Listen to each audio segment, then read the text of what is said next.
Welcome to the moonLight of Emuna, Parshas Chayei. This week's learning should be a schus for a full shlem for Chanamash Bas Vilcha, Shmuel Shai Zan B'Chevachava, Menachem Mordechai Ben Ofir, Michaim Ben Sarah, and Lilishmas Henya Bas Yechiel Mechel, and Ratza Bas Menachem Mendel. So Parshas Chayei opens up with the pasuk that everybody's familiar with: Vayiyu Chayei Sarah Me'ah Shana V'Esrim Shana V'Sheva Shanim Shnei Chayei. That Sarah's life was 100 years, 20 years, and 7 years. The years of Sarah's life. There's a medrash, and we spoke about it last year a little bit. We're actually going to touch on some of the themes we spoke about last year, but with a little bit of a different focus, but words that bear repeating. The medrash tells us that Rabbi Akiva was once sitting, and he was darshaning, he was giving a shir. And the people, hard for us to believe, but the people in the shir started to doze off. So he wanted to wake them up. He wanted to tell them something sharp, something that would wake them up, something interesting. So he asked the question. He says, "Ma rasa Esther shetimlech al sheva ve'esrim umea Medina?" Why was Esther in the Megillah? Why was she Zoicha? Why did she deserve to rule over 127 provinces? Right? We know that the Megillah tells us that Achashverosh was king over 127 provinces, and Esther was his queen. So Elatove Esther Shoisa Bas Bita Shel Sarah, because Esther, who was the descendant, the great granddaughter of Sarah Imenu, Shechoisa Me'ah Ve'esrim Sheva, she lived 127 years. V'timloich al Me'ah Ve'esrim Sheva Medinas, and she lived. So she came and she was because Sarah lived 127 years, Esther ruled over 127 Medinas. And as we mentioned last year, and as always, the question always comes up, like, what does one have to do with the other? Sarah happened to live 127 years, therefore Esther was queen over 127 provinces. Seems to be unrelated. Additionally, we have to ask the question. Rashi tells us on this, the repetition at the end of the pasuk of Shnei Chayei Sarah seems to not be necessary, right? It said already, Vayiyu Chayei Sarah, the years of Sarah were. So what does the pasuk end off? Shnei Chayei Sarah. So Rashi tells us, Kulan Shavin L'Toiva, that they were all equally good. And the question on that is, what do you mean they were all equally good? Sarah had a very difficult life. She didn't have children until she was 90 years old. She went through all of the trials and tribulations of Avram Avinu. She was taken by Paroi, by Avimelech. She didn't have such an easy life. So what does Rashi mean that Kulun Shavin L'Toiva? So we mentioned last year, a little bit differently maybe, but what we mentioned from the Lubavitcher Rebbe. Well, let's ask one more question. A little bit later on in the Parsha, Perach of Daled, Pasuk Aleph, it says, V'Avram Zokin Ba Bayamim. Avram came, he was old, came with his days. And the question is, what does it mean? You tell me, V'Avram Zokin, Avram was old. What does it mean, Ba Bayamim, advanced in days, with his days, he had many days. So what is that teaching us? So the Lubavitcher Rebbe explains that when it says that Avram was advanced in days, and others say similar ideas, that there are people who can get old, but they didn't use all their days. Life passed them by, but they didn't really accomplish much. They didn't take the opportunities that were presented to them. They just went through life, so they're old. So that would be Zaken. A person who lived that type of a life would be called Zaken. What the Torah is telling us about Avram was Zaken Ba Bayamim, that he had taken advantage of every day. Everything that happened to him, every good day, bad day, he used it in a way to improve himself, to work on himself, to take advantage of the opportunity to do things, to do things in his spiritual growth, in chesed for other people.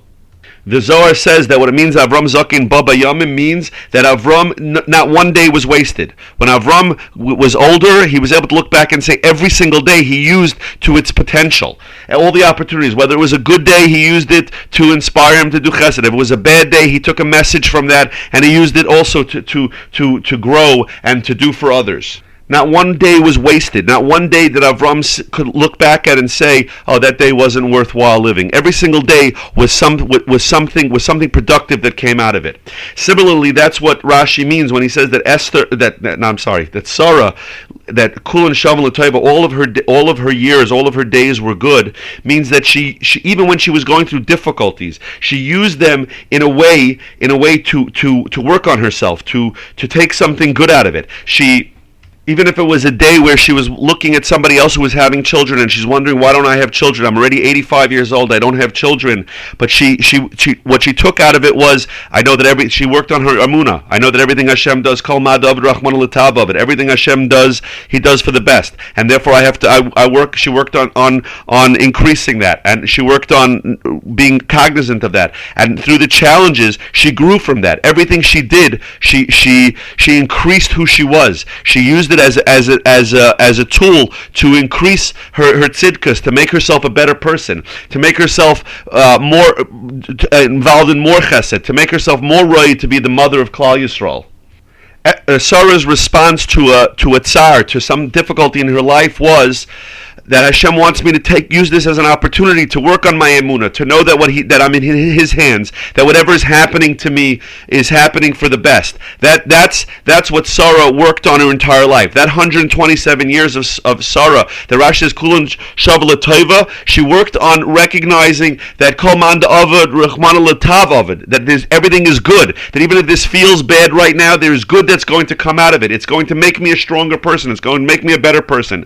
It's difficult in the Sarah, but that's what Sarah imbued into the Jewish people, and that's why Esther, later on, when Esther is queen over 127 provinces, these were Jews that were spread out. They were Jews that spread out across 127 provinces.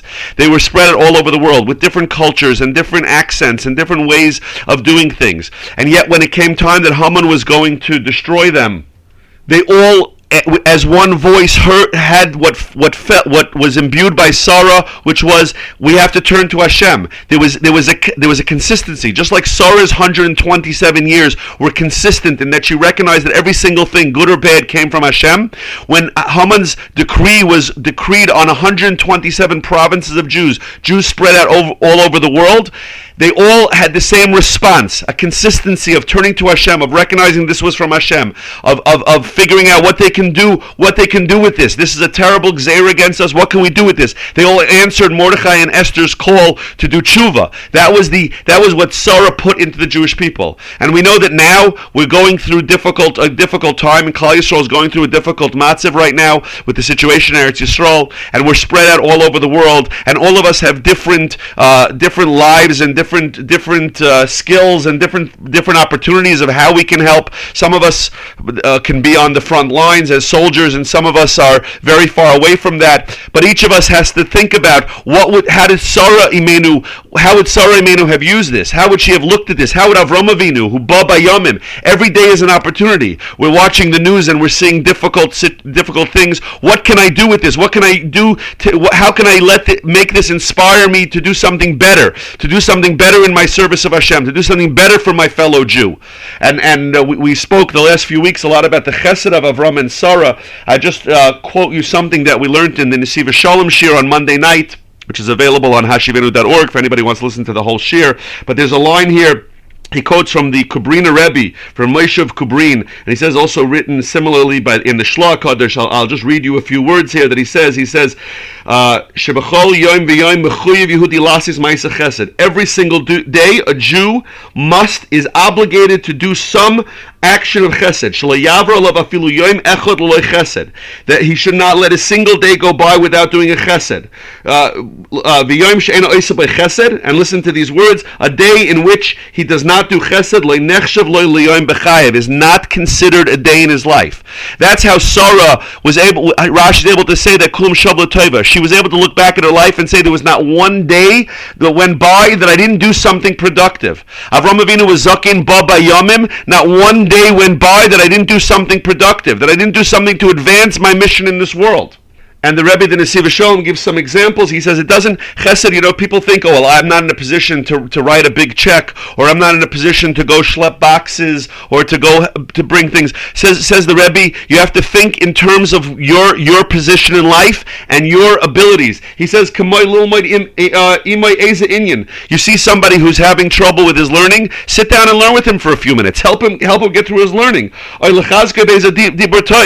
see somebody who's having a rough day, or he's depressed depressed about something, he's sad, so give him some chizuk. That's also chesed. Chesed doesn't only have to be grand gestures. Chesed means being aware of those around you and what they need in their lives. It could be something as simple as sitting down to talk to a child who had a rough day in school, or to give an encouraging word to a spouse who had a rough day at work or a rough day at home, or somebody who got some bad news. Or it could be just buying something for a neighbor that you know is having some trouble. Chesed could be, but the point is, it has to be always on our mind. It has to be every day. It has to be constant. We constantly have to be thinking about these things. Like Avram and Sarah, no matter how many difficulties they went through in their lives, they always looked at the opportunity in that. Sarah realized how difficult it was not to have children. There's other women who don't have children. I'm going to encourage them. I'm going to say I understand their pain. Let's cry together. Let's sit together. Let's do something with our time, because we don't have the bracha of children at the moment.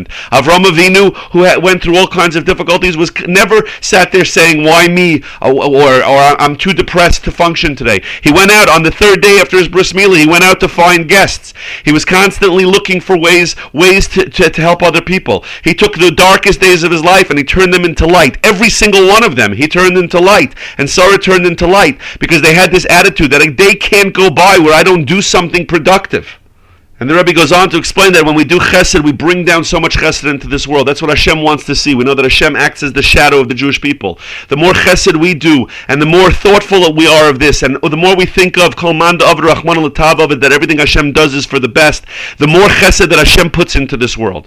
So if we want to know, wherever we are, whatever our situation is, we want to know how we can help and how do we deal with this, where we're going through very difficult emotions, watching what's going on in Eretz Yisrael and not knowing how this is going to end. But we have to remind ourselves that we're in Hashem's hands, and Hashem has a plan, and what that plan is we can't understand, and why so many difficulties and so much pain had to be caused we can't understand. But we have to take that and use that to do something productive, to increase our learning, to increase our davening, to increase our chesed, most of all increase our chesed. The Rebbe points out also that he says in no other midah, we know that there's many midas, there's chesed, there's gevura, there's teferes, there's netzach, choy, there's all these different midas. It's not said about any other midah that a person who goes through a day without tapping into that midah, it's not considered a day of his life. Only chesed, because chesed is Hashem does so much chesed with us in our lives every day. We have to pay that forward. We have to use the opportunities that Hashem gave us, whatever that is, in whatever situation a person is, with whatever skills and opportunities they have. We have to use that every single day. Otherwise, it's not called a day of life. And Avram and Sarah introduced that and imbued that into the DNA of a Jewish person. That we're desperate. We're looking for chesed. Just look around at what Klal Yisrael is doing. People are going crazy trying to figure out what more they can do. Where can I send things? What can I do for somebody else? That's the nature of Klal Yisrael. Avram and Sarah put that inside of us. They taught that it's part of our nature. We don't just sit back and wait for something to go wrong before we're looking for ways to do chesed. What more can I do to help? And with that, we can make every single day count. A count in our personal lives, in our personal spiritual development, and count in Klal Yisrael to make every single day a day that brings us closer to Mashiach, who should come b'mheira b'yameinu with a decisive victory in this terrible war, and we should see Hashem's presence clearly in this world, that all of the nations will recognize the reality and the truth of Hashem and the Jewish people, and we should be zoche to all be together b'simcha with Mashiach Tzidkenu b'meher v'yameinu. I wish you all a wonderful, beautiful Shabbos.